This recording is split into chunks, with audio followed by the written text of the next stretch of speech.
So, I said I would share with you all of the tools, tips, resources, and tricks that I use on my journey to personal development. So, I feel it's only appropriate that I show you a really, really embarrassing old tool that I created in a workshop with someone else. So, I didn't come up with this, obviously. But, in this is so bad. I think I was in the 8th grade when I created this life map. It's the first exercise that I've done in proactive fulfillment of my life goals. I'm going to start this off by saying I was in a really different place when I created this. My goals were very limited. But whose aren't in 8th grade unless you have access to high achieving folks. So I'm going to share with you my future plans from Brandi circa 2002. So this is 10 years before I made my life plan. Oh God, this is so embarrassing. Okay, so this is the life plan that I made in 8th grade. First step was to successfully graduate from Renaissance High School with I believe that says 3.5 GPA. Completed that first step. The next step was to graduate from college with a good major and a master's degree. I graduated from college and I thoroughly enjoyed my major as an advertising design major, graphic design minor. Did not go on to get my master's degree, and I think at some point I aspired to potentially get further education. Not sure if it'll be in that format, but good thinking, young Brandi, to go get a master's degree. Next step, take that master's degree and get married, because that's what people should do, right? And at the point I was heavily involved in Christianity, so I would get married to a successful man, in parentheses, a Christian. I added hair to us because apparently I wanted an afro and I wanted him to have long hair. I married a non-Christian man who has alopecia. So sorry about that, 8th grade Brandi. But we did get married after graduating from college. Only, 6 years after graduation. Or no, 5 years. I graduated in 2011. No, 2011. Got married in 2017. That's 6 years later. Life is pretty long, young Brandi. Okay, next. I said I'd become a successful fashion designer. I have not. I still have aspirations to design sustainable clothing at some point in life. But that might be in my Vera Wang phase of life, post 40s. I'm hoping to utilize the tuition reimbursement at my current employment as a college admissions counselor at an art school to take some classes on fashion. I did, at a young Brandi age, take a fashion sewing class and hated it.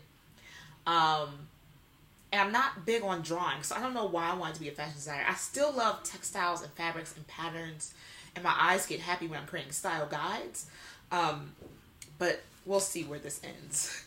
But yes, still have aspirations in the fashion industry somewhere, as well as many other industries. Like I said, I want to be a performance artist and a keynote public speaker and a philanthropist.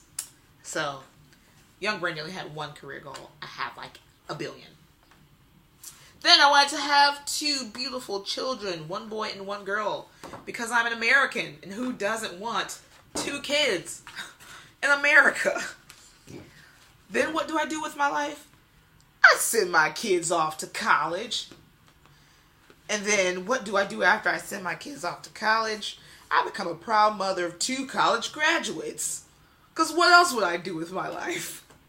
Definitely not go on adventures. And then I remember showing this to my grandmother when I did this the first time around. I showed this to my grandmother. And she was like, why do you want to finish the Bible so late in life? Obviously wasn't a priority. Foreshadowing. But yeah, I wanted to finish reading the entire Bible after sending my kids off to college. Maybe because it seemed like an insurmountable task. And it would be something that I could accomplish, post taking care of kids or something. I don't know. Get alopecia. Not get alopecia. I was going to say get vitiligo, but that's not actually what I wanted to do. We had very limited pictures that we can cut from. But this is a woman who looked to me to be rich, and I drew some money in her hands, and I wanted to retire wealthy and healthy. Health and wealth weren't a part of the picture until obviously I retired. And then I wanted to renew my vows, and then I wanted to die happy knowing that I completed my life goals. At 13 years old or 12, I was probably 12 at the time, I had the most boring aspirations probably in the history of the world. Or actually, I just had the aspirations of the average American urban youth, right? Just not die, right? Have kids, get a job, retire, be a good Christian. Yeah. This is no longer relevant. My goals have shifted drastically. I dream much bigger now. And yet this is a reminder to me that it is important to have goals and to set a path forward, because you can know when you are on and off track. Obviously, you revise these things, right? This has been revised a million times over since the 8th grade. I like my little money signs here. I was clever with design. Look at my name. It's eyebrows. Anywho, this has been revised several times over, and yet it's helped me to know where I want to go. Or at least, when I was 13, 14, 15, I remember being like, hey, I have to graduate with a 3.5 GPA. That's part of my life goals. And I actually worked on that. And I graduated with National Honor Society. I did really good in high school because I had this goal set for myself. And there were several semesters of college where I wanted to quit school because it was hard. I don't know about the average college, but our school is hard. They be trying to kill kids. And so this little life map, which I took with me to college, helped me, right? And obviously I didn't major in fashion, but I knew that I was majoring in something creative. And so I was somewhat on track. So that is a tip, trick, tool that I've used in the past. Now I do have a much more adult, grown-up version of this where I create steps for every 10 years of my life, because obviously this is like too esoteric. With every 10 years of my life, and it's much more fun. Definitely has more Oprah and dollar signs. And it's not just about my kids and the Bible, but even that has become a little outdated. I have to add more things to it because, again, I like to dream bigger and bigger. So I just want to share this with you. Hopefully you found it entertaining, and I will catch up with you next time.